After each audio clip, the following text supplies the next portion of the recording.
Hello, I'm Brian Connor, Assistant Professor of Nursing in the College of Nursing for MUSC, and I'm the course coordinator for NRDNP862, Practice Inquiry, and IRB. And the purpose of this very brief video is to welcome everyone to the course and to just give a brief overview of the main elements of the course, how things will work, describe a bit about the development of a practice improvement project proposal, and to highlight a bit about the differences between research and quality improvement so that everyone's on the same page with understanding what it is we're looking for in these practice improvement project proposals. So let's begin by just briefly describing the fact that the course NRDNP 862 is unlike any other course in that everything that we do during the course is designed to help the students develop their practice improvement project proposal. So that means discussion posts, each assignment, which we have 2-week modules, and everything is just building on this proposal because within a very short time, somewhere between 8 and 10 weeks, students are expected to then come to campus and present their practice improvement project proposal to gain faculty approval. So it's very important that the work gets done very quickly, and we want to ensure that the faculty and students are all on board. The good news is we have ample numbers of faculty for this course so that each faculty member will have no more than 5 students to be able to help guide through this process. I coordinate the entire course, and I'm here to help the faculty as well as the students, as well as having my own students to guide, but we just want to try to streamline this process, make sure everyone has a good understanding of what it is we're looking for in the practice improvement proposals. So the main deliverable, there's 2 main deliverables or outcomes for this course. One is a written practice improvement project proposal that should form the foundation for the eventual manuscript that the student will hopefully publish, try to send out for publication once the project is completed. So in developing the project proposal in a very specific sort of format, that should be the foundation. So once the student actually conducts the project, all they need to add to this proposal that's been written, all they need to add is the sort of the results and the discussion conclusion, and the manuscript should be ready to go. So we have found in the past that this has worked well for some students, not so well for others. It all depends on getting the project proposal developed very succinctly and very clearly from the beginning. So we'll try to work toward that, and that's one of the purposes of this video and sending this out ahead of time. Hopefully you're viewing this prior to the beginning of the course, because once the course begins, believe me, for faculty and students, the time flies by very quickly, and the amount of time that a student will need to spend in this course is dependent upon how well developed their project idea is in their mind, if they have the evidence, so that students who are using the state of the science paper they developed and have already looked at the evidence, that should just be able to be plugged right into this proposal. They shouldn't have to do any more work on that. Everything in this proposal begins with the clinical issue, the question that's being addressed. What is it we're trying to improve? We want everyone to understand that these projects, this is how Doctor of Nursing practice students demonstrate scholarly competency. PhD students do that through a dissertation and a study, and a set of studies. DNP students, we just ask you to develop a project that you will then conduct the project as the leader, the student will, and then ultimately be able to report the results of that project. And by and large, these projects should be quality improvement projects that are evidence-based. In other words, the intervention is going to be something that the evidence says has worked in other places, that should work. So the intervention is not something that's just dreamed up, or we're going to try something out. We're not conducting research, and so we don't want students trying to develop new knowledge. That's what research does, is to develop new knowledge or validate existing knowledge. What these projects should be about is change and improvement in a system, in a process, in an organization, in a primary care practice. Could be at the state or national level in terms of policy change, and those projects tend to be just a little different, but still the mindset here, the idea should be that we're trying to make sure that DNP students understand how to lead change and how to try to work on continuous quality improvement, whether that's in, like I said, processes in an organization or in a primary care practice, or whether that's at a state or national level. So it's important, hopefully, for the students and the faculty to sort of understand the data that we want to gather, by and large, should be aggregate style data.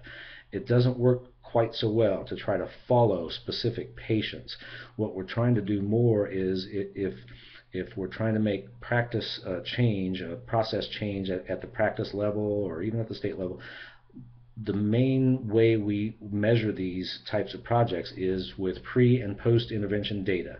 We gather data about the system as it currently is prior to an evidence-based intervention being implemented. Then the intervention is implemented, and then we gather that data again post-intervention to see if we made a difference. That is as clear and as in a very short way that I can put it. That's what quality improvement is all about, and that's what we really want these projects to be about. In the case of policy change, it might be that we gather some data about a current situation, and then a policy is developed, and then the actual intervention is to take that to some state or national level organization to try to gain implementation. So there may not be post-intervention data. The post-intervention data may actually be that the policy was accepted or it was rejected. What we understand is that we don't expect, students are not always going to be successful, but at least if the process is followed and a student wants to try to implement policy change at a very high level, they at least go through the process of trying to make that happen. And even if it's not successful, it may still be something that's very publishable that says, we tried to get this done and it didn't work, but there's still a reason why it should be done someplace else, something to that effect. So, in a very short way, just wanted to be able to describe that in research, we try to develop new knowledge. We tend to compare groups. We have intervention groups and control groups, and we randomize, and we're trying to explore and to develop new knowledge. That's not what we want to do with these DNP projects. What we really want to do with DNP projects is to try to make change, make positive change that is going to improve health outcomes for a population, a targeted population, not so much with specific patients. We're not just trying to see if we can develop behavior change amongst adolescents so they eat better and exercise better and then reduce their obesity. The target, if a student is very interested in reducing obesity rates amongst adolescents, then the practice improvement project should be targeted at the practice, at what is being done by healthcare providers, and how do we change that to try to have system level change for a population of people, not necessarily for just specific individuals. We've had some people in the past and some projects where we're going to follow 10 or 15 patients. That's not necessarily how we want these projects to evolve. We want these projects to be a process change or a policy change that's going to affect larger populations. That's the purpose.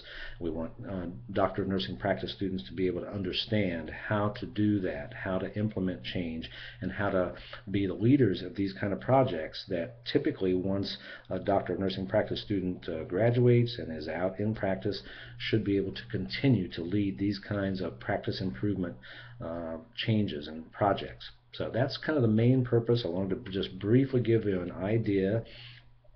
Those students that will have less problems in the course are the ones who have already developed a pretty good idea of what kind of a practice improvement they want to make, that they already have the evidence to back that up, and as they develop this proposal, this written proposal, it just kind of falls into place pretty quickly.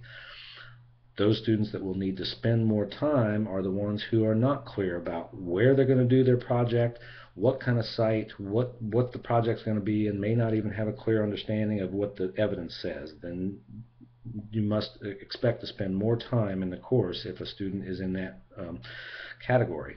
And the same goes for faculty. Faculty will need to understand, and hopefully very quickly in the first couple of weeks of the course, where each student is in the process, in the thinking process, so that the early discussion posts and the early assignments are really just geared toward developing a rough draft of the written proposal, with the goal of ultimately then developing the final written proposal, as well as a PowerPoint presentation. Typically it's PowerPoint presentation. That's how you can, the student best comes to campus and presents in a very succinct way, 15 to 20 minutes, presents their proposal to faculty for approval.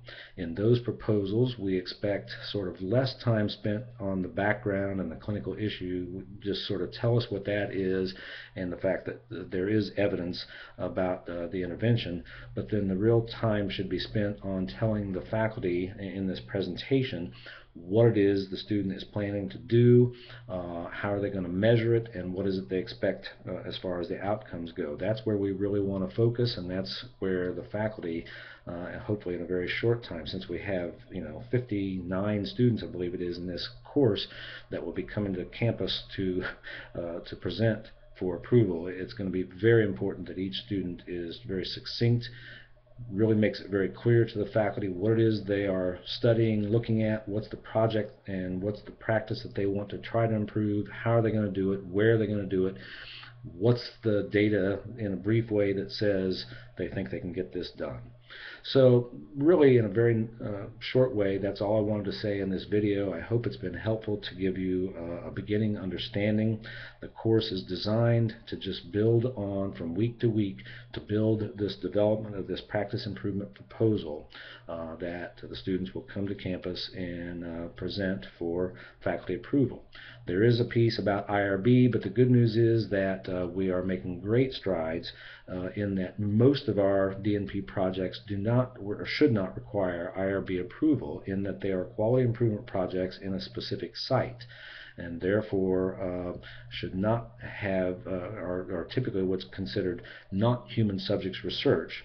So we'll have a checklist for a quality improvement style checklist that the students will complete and the faculty will approve, have to go through and approve, and if that's the case, then IRB submission will not be necessary. In the cases, a few cases where even with a very good practice improvement project proposal, we believe the student is going to engage in some type of human subjects intervention or research, IRB application and submission may still be necessary. So in the course will be some information about how to do that, but we're really hopeful that the majority of these projects will be considered not human subject research, which means they are quality improvement projects being done in a local site, a primary care practice, a hospital or organization of some sort, or even a policy change at a state or national level, in which case there would be no need to interact with individual human beings. The biggest thing about human subject research is ethical considerations, confidentiality, privacy, and ensuring human subjects protections. And in most cases, the DNP quality improvement projects should not be breaching any type of human subjects protection. So I'm going to close with that, and I will be sending out the syllabus, but I'm certainly available through the College of Nursing email or my office phone, and open to any questions. I hope this very brief video has been helpful to describe in a very succinct way what it is we're going to be doing in the course NRDNP862, Practice, Inquiry, and IRB. Thanks very much for listening.